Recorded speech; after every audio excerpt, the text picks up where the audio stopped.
খালি ওচৰৰ অলপ চাইড দি দিয়ক দেই। আপুনি যাওক,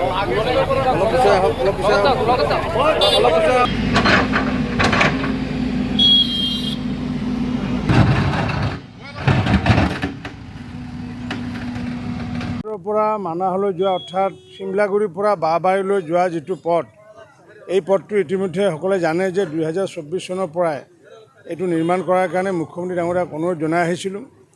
পৰৱৰ্তী সময়ত এইটো SOPDৰ সলনি অসমমালাৰ অধীনত অসমমালা 3.0 এইটো ইতিমধ্যে অন্তৰ্ভুক্ত হৈছে আৰু ইয়াৰ প্ৰিলিমিনাৰী ইতিমধ্যে ৱৰ্ক অৰ্ডাৰ পাইছে যদিও ফাইনেল ৱৰ্ক অৰ্ডাৰ যদিও পোৱা নাই।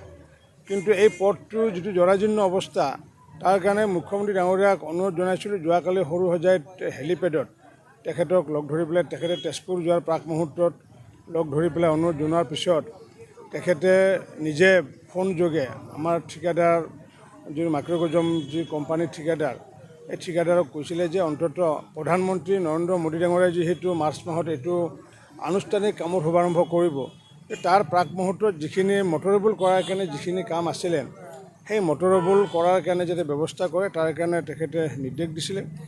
আৰু সেই নিৰ্দেশ দিয়াৰ পিছতে মই ঠিকাদাৰৰ লগত বিভাগলৈ যোগাযোগ কৰাৰ পিছত আজিৰ পৰা কাম আমাৰ শুভাৰম্ভ নহয়, শুভাৰম্ভ কৰিব প্ৰধানমন্ত্ৰী নৰেন্দ্ৰ মোদী ডাঙৰীয়াই। কিন্তু ৰাস্তাটোত যিমান গাঁত আছে সেই গাঁতবোৰ যদি যাতে সমান কৰি অন্ততঃ যাতায়াতৰ যাতে ব্যৱস্থা সুচল কৰিব পৰা যায়, তাৰ কাৰণে আজিৰ পৰা তেওঁলোকে কিছু ব্যৱস্থা লৈছে। আৰু যাৰ কাৰণে মুখ্যমন্ত্ৰী ডাঙৰীয়াৰ তেখেতৰ নিৰ্দেশত মই নিজে আহি তদাৰক কৰিছোঁ।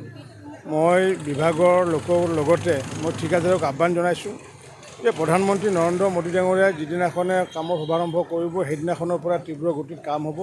তাৰ প্ৰাক মুহূৰ্তত যাতে আগতে যিখিনি গাঁত তাত মাৰিবলগীয়া আছে বা খালা বোমা যিবোৰ আছে সেইবোৰ যাতে ঠিক ঠাক কৰে, তাৰ কাৰণে আজি আহ্বান জনাইছোঁ। আৰু আজিৰ পৰা সেইখিনিৰ কাম আৰম্ভ কৰাৰ কাৰণে ব্যৱস্থা কৰিছে, তাৰ কাৰণে সকলোকে মই ধন্যবাদ জনাইছোঁ। যিমানবোৰ মানে বৰপেটা ৰোডৰ শিমলাগুৰিত যিহেতু বৰপেটা ৰোডৰখিনি ভালে আছে, তাত আমি বৰপেটা ৰোডৰ নতুন মানে আমি ৱৰ্কিং কৰিছোঁ। তাত যিহেতু আমাৰ দুই চাইডে যিহেতু আমাৰ যিহেতু CC ব্লক লগোৱা আছিলে, সেই CC ব্লকসমূহ উঠাই পেলাই তাত দুই চাইডে পিচ কৰা হ'ব। আৰু এইটো মানাহলৈ যোৱা বাঁহবাৰীলৈ যোৱাৰ কাৰণে যিমানখিনি কৰিবলগীয়া আছে 71 কোটি টকা ব্যয় সাপেক্ষে এই ৰাস্তাৰ কামটো সম্পূৰ্ণ হ'ব। কিন্তু এইটো সম্পূৰ্ণ হওঁতে অতি কমেও আমি ভাবিছোঁ 1 বছৰ লাগিব। তথাপি 7 মাহৰ ভিতৰত যাতে কৰিব পৰা যায়, অৰ্থাৎ 26 ইলেকশ্যনৰ পিছে যাতে সম্পূৰ্ণ হয়, তাৰ কাৰণে মই বিভাগকো আহ্বান জনাইছোঁ। মই বাধা প্ৰদান কৰিলে আজিতো মই নিজে নাহিলোহেঁতেন।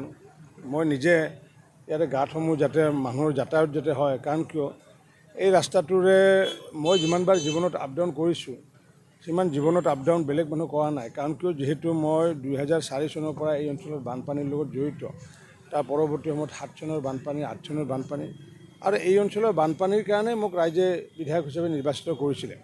গতিকে এই অঞ্চলৰ পৰৱৰ্তী সময়ত 11 চনত যেতিয়া মই বিধায়কৰ যেতিয়া দায়িত্ব পোৱাৰ পিছত এই অঞ্চলৰ ৰাস্তাটো এনেকুৱা নাছিলে। 11 চনৰ পৰা 21 চনলৈ সুন্দৰ ৰাস্তা এটা আছিলে।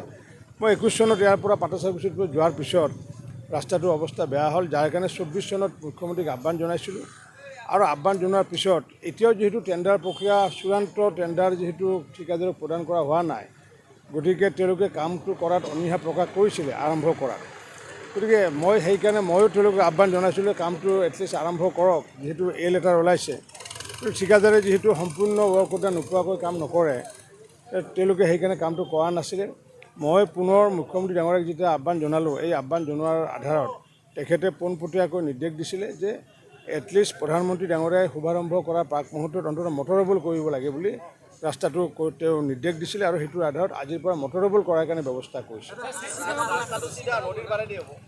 হয়, এতিয়া পূৰ্বতে যিটো আমাৰ ড্ৰয়িং আছিলে, আমাৰ বা বৰ্তমান যিটো আমি এই চাফা কামাৰ হৈ যিটো সেইটোও হিমন্ত বিশ্ব শৰ্মা ডাঙৰীয়াৰ ময়ে কৰিছিলোঁ। কাৰণ কিয় যেতিয়া আমি আহিছিলোঁ, যেতিয়া গৰাখহনীৰ সময়ত আমি যেতিয়া দেখিছিলোঁ যে এই অঞ্চলৰ মানুহে যোৱাৰ কাৰণে নদীৰ পাৰে সম্ভৱ নহ'বগৈ, আৰু তেতিয়া মুখ্যমন্ত্ৰীয়ে সেই সময়ৰ বিত্তমন্ত্ৰী গড়কাপ্তানিক মন্ত্ৰী তেতিয়া কৈছিলে যে এইটো অন্ততঃ টাৰ্ণ লৈ পেলাই চাফা কামৰ মাজেদি যদি কৰা যায়, তেতিয়াহ'লে আমি ভৱিষ্যতত গৰাখহনীয়াত নপৰিম। আৰু সেইকাৰণে টাৰ্ণ লৈ পেলাই কৰা হৈছিলে। কিন্তু এতিয়া এইটো পোনপটীয়া হ'ব, কাৰণ কিয় ইয়াতে গাৰ্ডৱাল থাকিব বা গাৰ্ডৰ ব্যৱস্থা থাকিব। গতিকে সেইকাৰণে মাটি যি ল'বলগীয়া আছিলে চৰকাৰী মাটি ইতিমধ্যে গ্ৰহণ কৰিছে। গতিকে এতিয়া পোনপটীয়া হ'বগৈ চাফা কামৰ মাজেৰে যিটো আমাৰ বাইলেন আছিলে সেইটোৰে এতিয়া ঘূৰি যোৱাৰ প্ৰয়োজন নহ'বগৈ